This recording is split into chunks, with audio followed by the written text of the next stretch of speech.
So about 6:20 p.m, a white Toyota sedan was travelling east in Bourke Street through the intersection of Swanson Street. The vehicle struck 3 pedestrians at a tram stop, and they've all been conveyed to hospital with minor injuries at this stage. The driver of the white sedan then continued through to Bourke Street and Russell Street intersection, where he struck 2 vehicles, a Hyundai and a Mazda.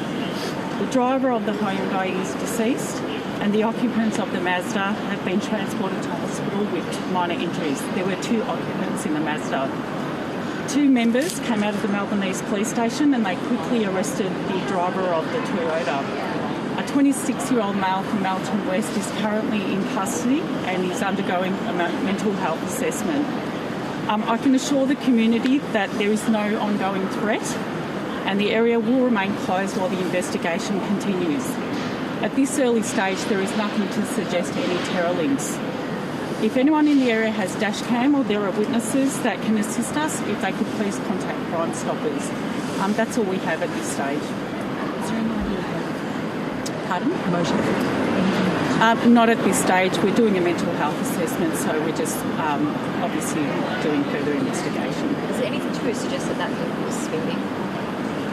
We haven't got that information at this stage, so once we find out, we'll share that information. Is this man known to police? The man is known to police. He is reported with us for some mental health interactions. That's all we know at this stage as well, but we'll provide further information as we receive it. What's the nature of how the car traveled? At this stage, we haven't got that information. We're still trying to find further. Was the man aggressive or not wanting to be arrested? We understand that he was on the roof of that vehicle when officers were trying to get him down. Yeah, he was on the roof of the vehicle, but at this stage we haven't got the further particulars. But we did arrest the man quickly, and we have him in custody, so we'll get that information as it unfolds.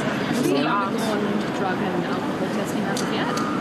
We haven't got that information at this stage. Was he armed with any weapons at the time? I haven't got that further particular, but we'll provide that information as we find out. Was he on bail at the time? No, we haven't got that information at this stage. The person who's passed away, obviously this is incredibly tragic for them.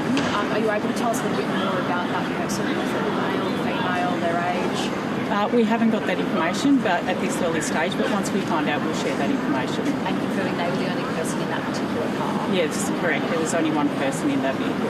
How long did it take police to arrest this driver once that collision happened? It was a quick arrest, so as soon as the collision happened, the members happened to be in that area at the time. They were on foot patrol and they were able to arrest him immediately. How many members were there? There was 2 members at the time that made the arrest.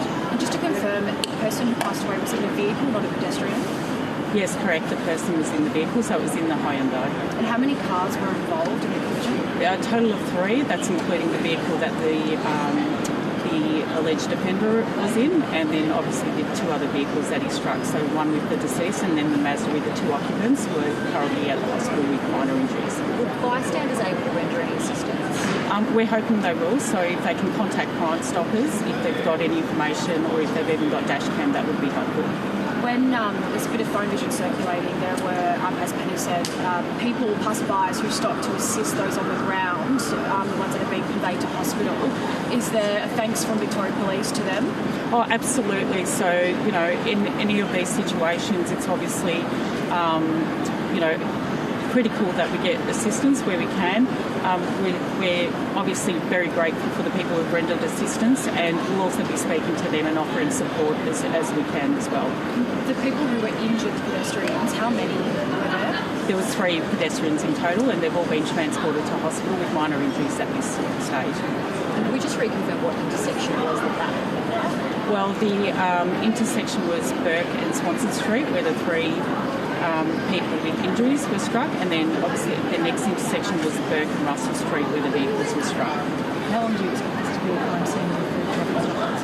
Oh, we're not sure at this early stage, so we just want to make sure that we process it properly, so we'll let you know once we find it. Obviously this happened at 6 p.m. in the heart of Melbourne CBD. People are on the way to their footy. How concerning is this for Victoria Police? Well, the good thing is that we had a quick arrest, so obviously any incident of this magnitude is concerning for Victoria Police, but at this stage there's no terrorist links. We understand it's a person with some mental health issues, and we're just grateful that we had that quick arrest and there was no further injuries. How are you able to rule out terror so quickly? Obviously we look into, what was, what sort of information that we received, and we also look into his history. But at this stage, there's nothing to suggest there's any terror links. The city has suffered a number of tragedies, unfortunately. So what would you have to say about the police approach to the season?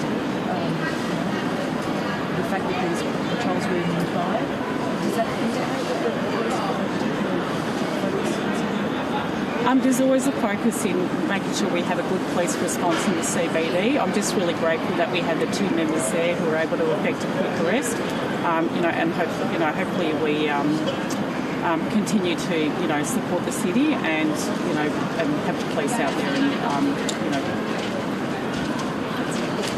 The person that incredibly sadly passed away in that car, it seems like they've been supremely unlucky to be the person who had a different car and the person that's been arrested. Are you talking about that?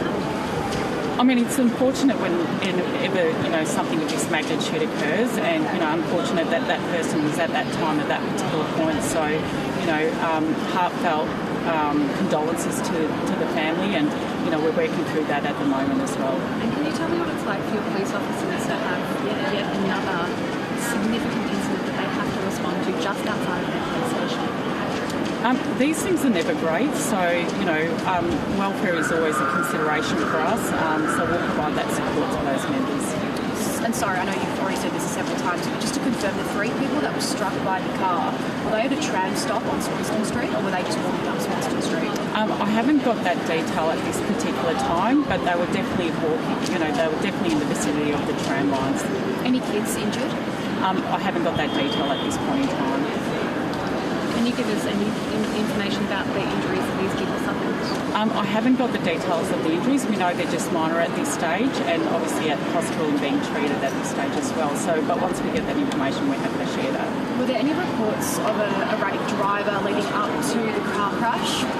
Not that we know of at this stage. So it sounds like, as reiterated, that there was a quick arrest as soon as we knew about it. We were fortunate enough to have two members there and able to effect that arrest.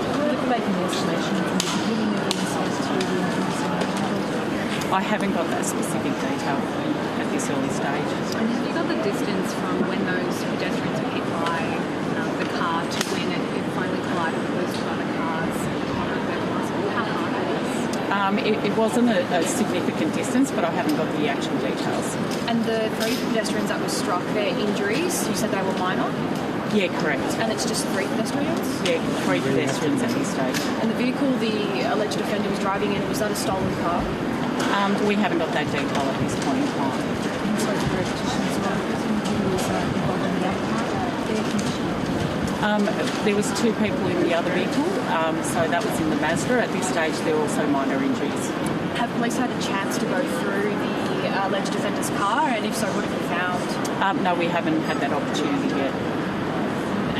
It's probably premature, but would you expect any charges to be laid over this incident this evening? I'm not in a position to comment about that, but we'll disclose that information once we get a clearer understanding of what's occurred tonight. Do you know if he's intentionally hit the car where the victim has died, or was it a ripple effect of what was going on? We haven't got that detail at this point in time, but again, we're just at the early stages of the investigation, and once we find out, we'll share that information.